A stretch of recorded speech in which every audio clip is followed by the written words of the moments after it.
Johera Magwora, jodala mageno, agoni ruodhwa kendo Nyasachwa ni erokamano kuom loso thuolo majaber machal gi mar mondo wawuo kodi e kit weche machal nadi ma Jehova loso e thuolo ni. An mawuoyo kodi nyinga Pastor Goro Ongaro Isaiah, awuok e kanisa mar Bahati Ministries Ler e piny Kayole. To kapok wacho wach moro amora, to wadhi kulo wiwa piny mondo wami Nyasach polo kod piny duong'. Jehova mar polo gi piny ber manade ruodha, erokamano Adonai Ebenezer El Gibo, Jehova duong' kod pak kodog ni jatend lweny mar kuom Yesu. Amen. Johera Magwora, adhi wuoyo kuom ng'ama odong'. Ng'ama odong' mambese ne wuoyo kuom dong'ne. Joma gisomogo be neno dong'ne. Joma ne gitedogo be neno dong'ne. Kajuoche wuoyo dong'ne no. Nyaka mon ma gitedogo e dala oloko dong'ne no kambaka. To kawuono Jehova chika mondo awuo kuom ng'ama odong'. Makata en koneno to neno kadier odong'. Miyo no neno kadier nyithinde odong'. Kikwano nyithindo mosewuok e gweng' ka, mage ok yudi, meke odong'. Kendo ginolokore mbaka ginyiero kod siboi e kor gweng'. To wan kod Jehova Nisi Ebenezer Adonai El Gibo, Nyasachwa maduoko geno kama geno norume. Mageno rume chwata, to nitie Nyasachwa manyalo duoko geno sama ng'ato odong'. Magimo dong' godo oneno mana ywagruok kod muodo lak, to sechego Jehova nyalo lor matek motimne ng'ato ng'wono. We asom gima ondiki. Asom e Samuel mar 2:9 e wang'e. Daudi otimo maber ni Mefibosheth. Nitie ng'ama Jehova dhi timone maber kawuono. Jehova okang' no buon ng'ato. Nitie ng'at ma Jehova ang' noloso ande kawuono. Nitie ng'at ma Nyasachwa ang' no mul iye kawuono makata ne ich miwacho no nodong'. Miwacho ni kanyo to gima ber ok nyal yudore. Wan kod Jehova manyalo duoko geno kama geno rume. Wang'eyo Sarai kani luongo ni dhako ma onge kod nyathi e iye. To sama Jehova nolime ka ji adek odonje dala par Ibrahim, to Jehova chika mondo awach ni ji adek gi ne Nyasaye Wuoro, Nyasaye Wuowi, Nyasaye Roho Maler. Sama ne gilime, to sechego Jehova noloko nying Sarai moluongo ni Sara konyuolo nyathi moting'o e tiende. Pok odeko mondo Jehova otimne ng'ato ng'wono kawuono ni. We asom gima ondiki. Daudi nopenjo niya, dipok odong'ie ng'at moro ma jadhod Saulo koso mondo atimne maber, nikech era manahero go Jonathan. Be nitie ng'ama odong' kawuono ni ma samoro kata ka gidhi e chiro to ji wacho ni ng'ane to ero dong' kamano. Dala gi no to dala dong'. Kata ji nosome e gweng'ni magin kod pepas mabeyo, dala gi pod odong'. Kata nyi dala gi ne kendi, en pod odong' e dala kanyo. En odhi e aruse, oneno kaka nyiri mambese ne ikendo, en pod odong'. Yawuoyi wetene kendo, en pod odong'. Ohelni mag ji sudo mbele, en mare odong' chien. Kata okaw ne loan madongo, ok konyi ohala no pod dong' adong'a. Wan kod Jehova ma jalok nying, oloko nying Joseph ma wuod Jakobo, kotwe lwetene kitere piny Misri, kotwe lwetene ka en jajela. Jehova wuodhe jela kanyo, olose obedo prime minister. Pok odeko mondo Nyasachwa otimne ng'ato ng'wono kawuono. Ma ng'ama nodong' maniparo ni kargi odong' no, dala manodong' miparo ni onge gima ber manodonjie, Jehova time ng'wono. Duong' odog ni ratego. Mumba konania. Asomo gima ondiki e Mumb Nyasachwa e Zaburi wuok 15 matindo 9. Gima miyo ng'ato nyalo dong' en jasigu. Ka jasigu ramo to ng'ato nyalo dong'. Jasigu nyalo ramo ne ng'ato ma ng'ato dong'.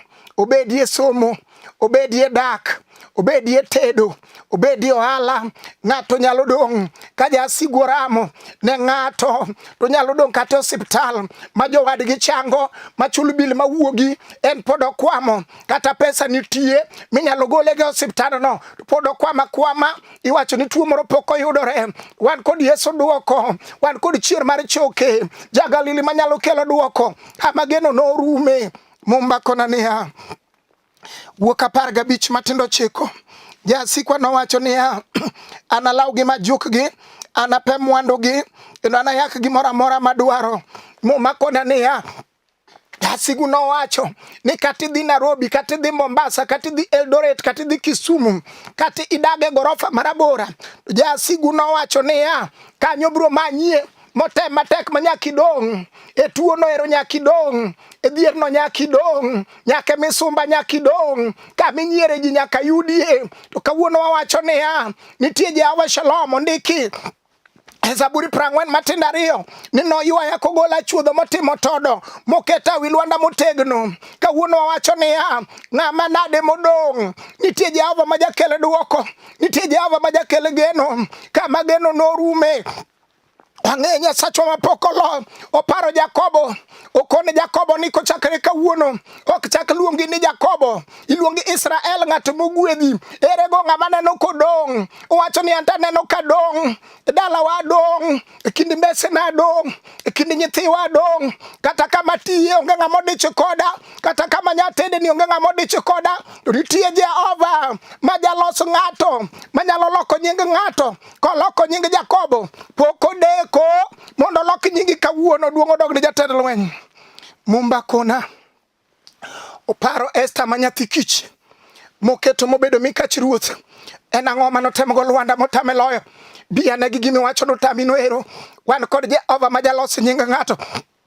Mumba kona e fweny abich ni waywak. Sibuor mar dhod Juda oselocho, kata ne lor kitabu kod kida biriyo.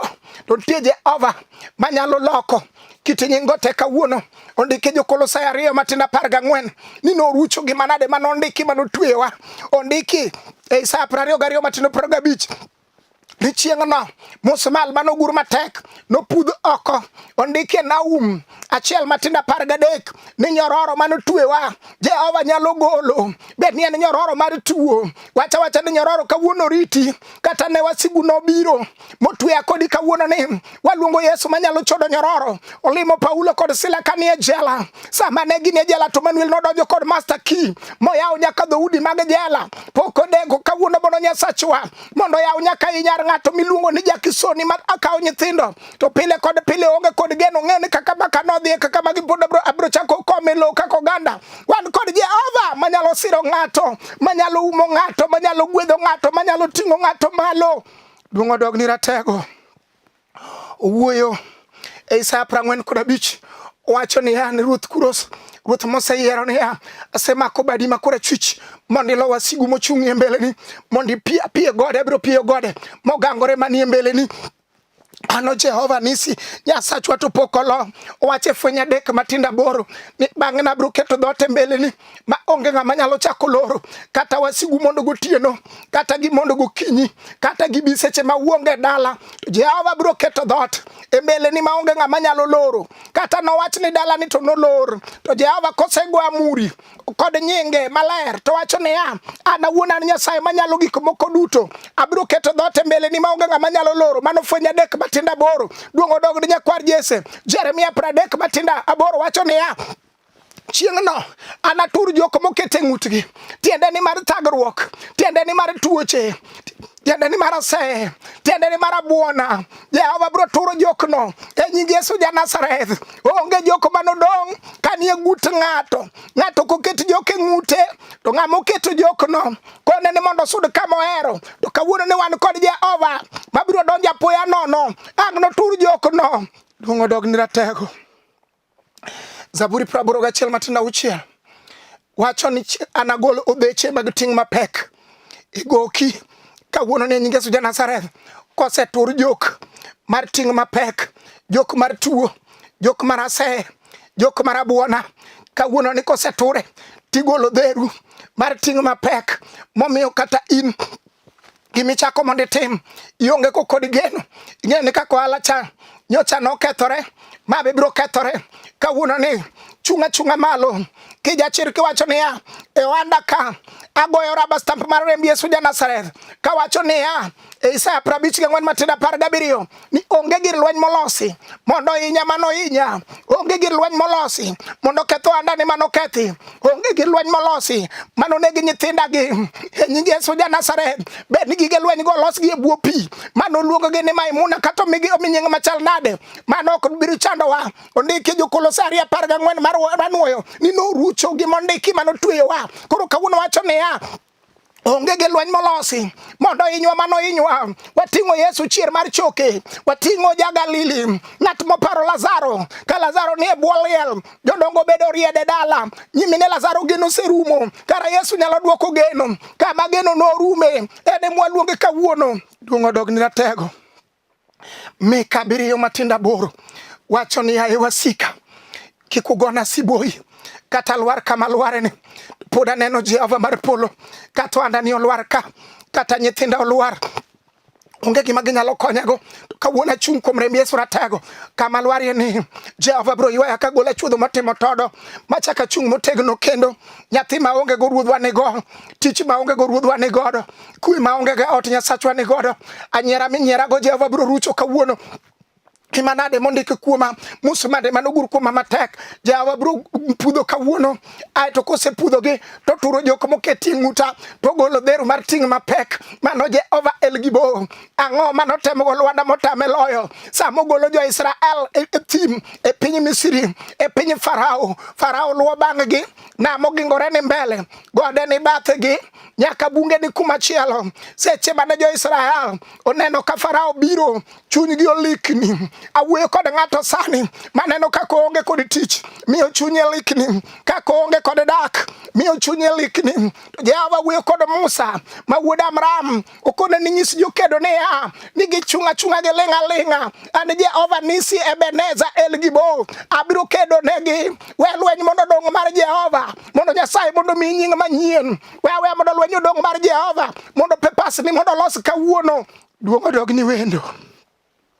Zaburi 30:11. Zaburi 30:11. Duong' odog ni Nyasachwa mapok olo. Muma wacho niya, iseloko kuyo mane an go doko ilo. Mano Jehova mar polo obro loko kuyo ma ng'ato nigo madog ilo kawuono. Nyaka ng'at mosebedo ka pile pi wang'e chiembe, Jehova bro loko pi wang'i no maywe pi wang'i maka makwene onge. Jehova chak kele nyiero ma ji chak nyier kendo, manyaka dala mani wacho ni oko nosudi. Jehova ne ka nyithindo some, Jehova ne ka dhok donje, Jehova ne ka nyiri tede, Jehova ne ka sumbni chunge. Mano Nyasachwa mapok odeko. Rita merwa, rita jaduong', rita nyathiwa, rita nyathi sikul. Jehova ok reti, bende ok omondi, bende ok odeki. Obro loko pi wang'i, moywe pi wang'i go duto. Enyim wasiki, muma wacho niya, iseloko kuyo mane an go odoko ilo. Bende iselonyo lepa mag ywak. Mano Nyasaye mar polo ma jarwak ji nanga, kata nene dala mananga onge, ma min ng'ato ng'ere kaka jakwa lewni. Jehova jarwak ji nanga, wang'e jatend lweny orwako Joseph ka Jakobo nanga. Seche manodhi e piny Misri, kata nowuok e jela, nowuok gi kunguru, to bang'e noero jok mane chwado wiye gi sege geny, emano chako rwako kuome lewni mag duong', mag dongo, mogo sarut. E nying Yesu ja Nazareth, joma nonyieri Yesu biro chuno magoni sarut, gi yie, gi dagi, gibiro go sarut. E nying Yesu ja Nazareth, duong' odog ni wendo. Bende iselonyo lepa mag ywak, mimiya lewni mag mor. Kumano kabiling' tabro paki gi wer. Ng'ato bro chung' malo, wacho ni Jehova mar ngima biro setimo na ng'wono, pod biro timo na ng'wono. Jeremia 23:29 wacho ni wachna chalo mach, wachna chalo nyundo mabaro lwanda matindo tindo. Kawie majno kawuono ni, ting' majno malo. Wachne nying Yesu ja Nazareth, achiel wanda nigi mach ma en wach Jehova. E nying Yesu ja Nazareth, achiel odak na gi mach ma en mar Yesu ja Nazareth.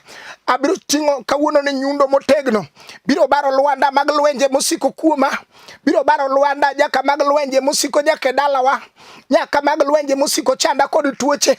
Wan kod Jehova manyalo gik moko duto. Ondiki Johana 5 koromo kod wuoyi kokwame dho yawo. Higa to seniang' higa 38, geno serumo. Samoro ne chieng' chame kanyo, koth goye kanyo, samoro kata en mana koth mar pe. To sama noromo kod Yesu jaduoko geno chier mar choke Galili, Yesu nopenjo ni tatim ni ang'o? Wuoyo wacho ni an ka ji donjo e yawo tada kwama mago jochiende mag stagnation, procrastination komako ng'ato ok sudi makata en gi pepas adi.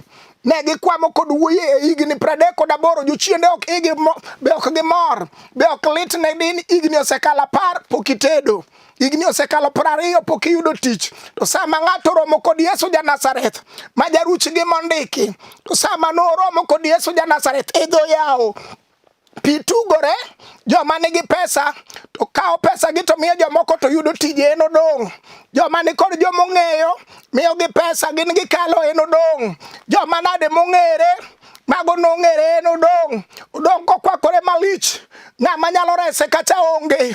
To nitie Yesu ma jamany jomodong', nitie Yesu ma jasir jomodong', nitie Yesu ma japar jomodong'. Ere go ng'ama biro ting'o bade malo sani wacho ni Ruoth kama dong'ie ni parie dalawa kawuono, kama dong'ie ni parie nyithinda kawuono, kama dong'ie ni parie ohanda ni kawuono.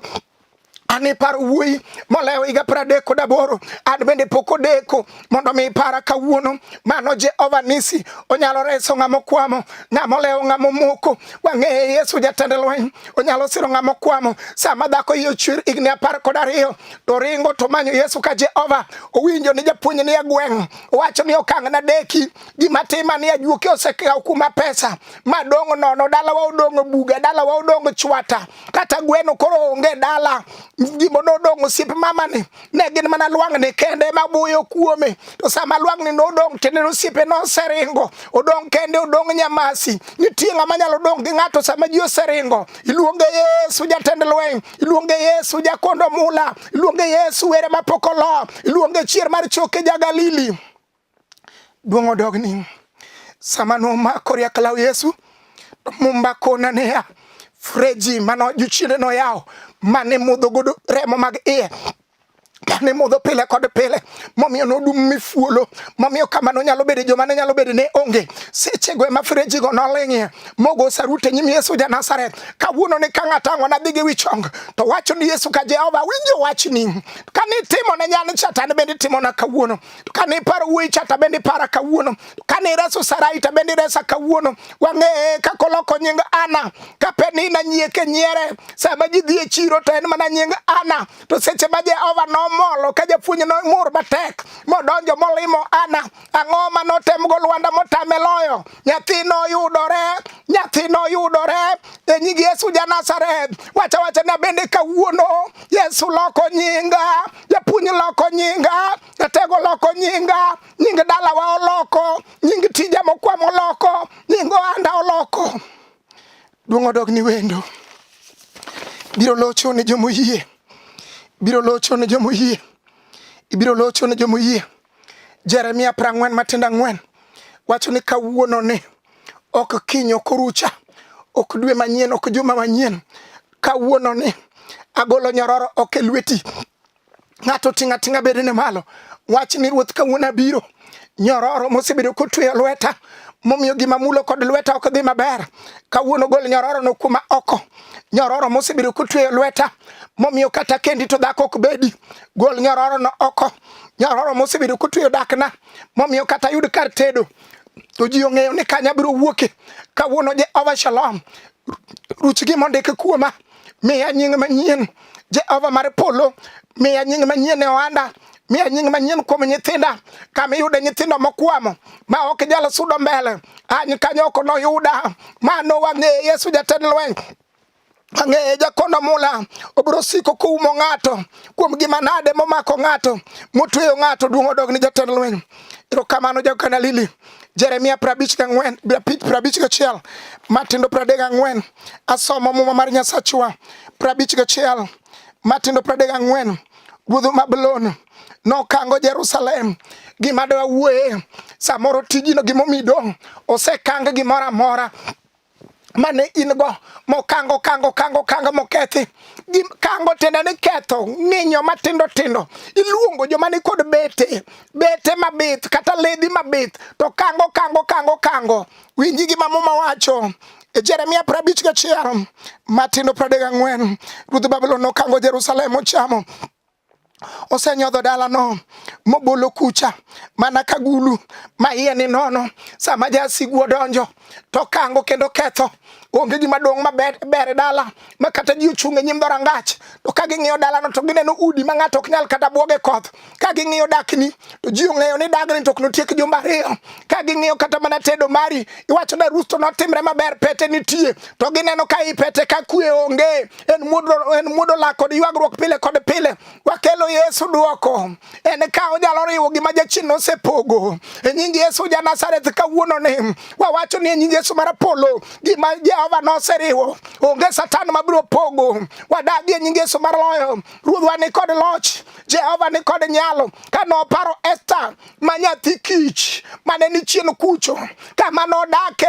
odak kod owadgi babane ka Jehova noloso kinde to nyathi kich noero ema Jehova loko nyinge koro ok luonge nyathi kich koro iluonge mikach ruoth pokodeko mondo Jehova timni pokodeko mondo Jehova par ng'ato pokodeko mondo Jehova timne ng'ato ng'wono pokodeko Jehova par ng'ato anuoye Zaburi 42 no ywaya kogola chuodho motimo todo ere ng'ama wacho ni ruoth kawuono ni wach ni mawinjo ni ruoth ywaya kawuono Jehova ywaya kama ji ok nyal ywaya kama osiepe ok nyal ywaya kama iwacho kata ka donje chama e buch jomoko tan law manonena go wik mokale michaki nena go ji nyiero iparo ni nyiero kodi kara ine minyieri samoro baba ni nyiero nyaka chiro en gi law achiel manonene go jumbe 3 mosekalo wan kod Jehova ma jarwak ji nanga wan kod Jehova ma jatimne ji ng'wono wan kod Jehova ma jaruch gik bondiki wan kod Jehova ma jachod nyororo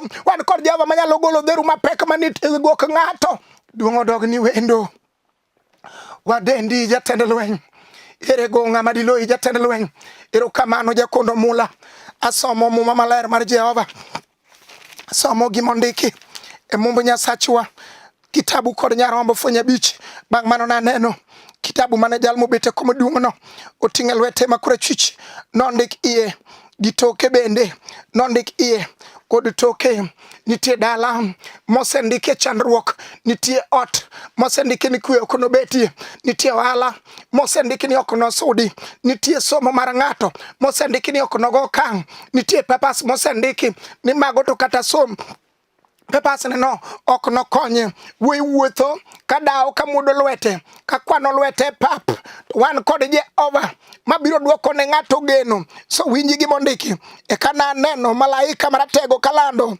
wach gi duol maduong' ni ya ere ng'ama winjore ketho kidogo samoro se wuothne ma samoro se yangne gik moko ma samoro se tim liswache ma samoro se luongo jok mariek manie pinywa ka podo tamore dala podo kwamo dala podo mokenyororo to wan kod Yesu wendo mumba kona niya miel kitabu ni onge ng'ate polo jok manose luongi onge gimosetimo pod dalo donga mumba kona niya onge ng'ate polo kate piny kate bwo piny mane nyalo elo kitabu no kata ng'iyo iye na ywak maoit samoro ng'ato ywak wacho natimra nade nachak gi kuma nade nadhi kure asetemo koni achaka temo kocha osetamore nyaka gik moko miliero nyaka bwo tendni aseliero aseluokora gi gik midwani mondo mi aluokra go osetamore asetemo nyaka luongo nying jok mani wacho da luongo nying gi otamore to winji wan kod Yesu ruodhwa komanda mar jokedo en ka jatend lweny osebiro gokinyi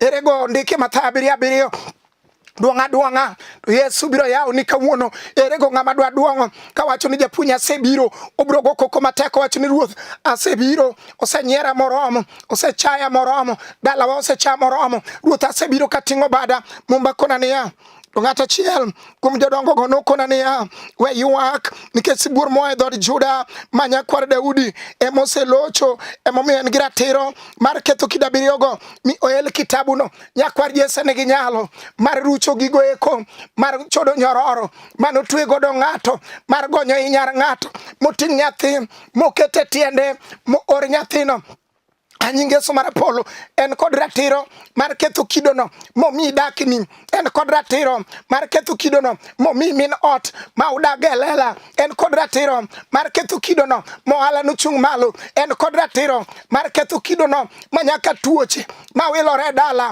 ma wilore ot nyalo rumo momakona niya nyakwar Jesse nigi ratiro mar muko kidogo, kida biriyogo kata ne gin kido mag tuoche, mag lwenje, mag koso tich, mag unwa, mag ndulume, mag anyiera, mag ase, kawuono ni akelo Yesu raba komeko chier mar choke, ondike Jeremia 1:9 ni winji wuodi Likia kawuono ami teko mar muko gi pudho gi go piny, ondike Mathayo 15:13 ni gimoro amora ma wuora manie polo ne ok opidho ibiro pudho oko. Wakelo Yesu, wakelo jatend lweny, gimoro amora ma wuora manie polo ne ok opidho, kel tuono wa, gimoro amora ma wuora manie polo ne ok opidho, kel nekono kawuono, kel ane koso tichno sani, gimoro amora ma wuora manie polo ne ok opidho biro pudho kawuono, kel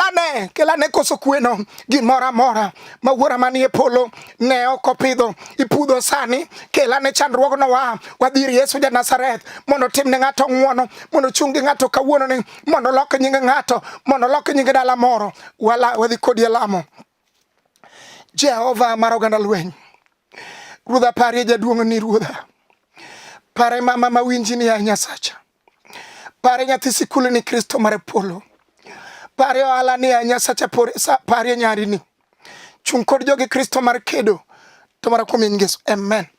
Jara magwara jodala mageno, an mawuoyo kodi nyinga Pastor Goro Ongaro Isaiah, awuok e kanisa mar Bahati Ministries Israel ler piny Kayole. Namba dang' yudago en 0733 79 49 10 anuoyo. Namba dang' yudago en 0733 79 49 10. Namba machielo en 07 kendo 07 aeto 70 5376 anuoyo. Namba machielo en 07 kendo 07 70 5376. Mad Jehova majasir joge osiru kawuono, osiru kiny, osiru ndalo kondalo. Amen.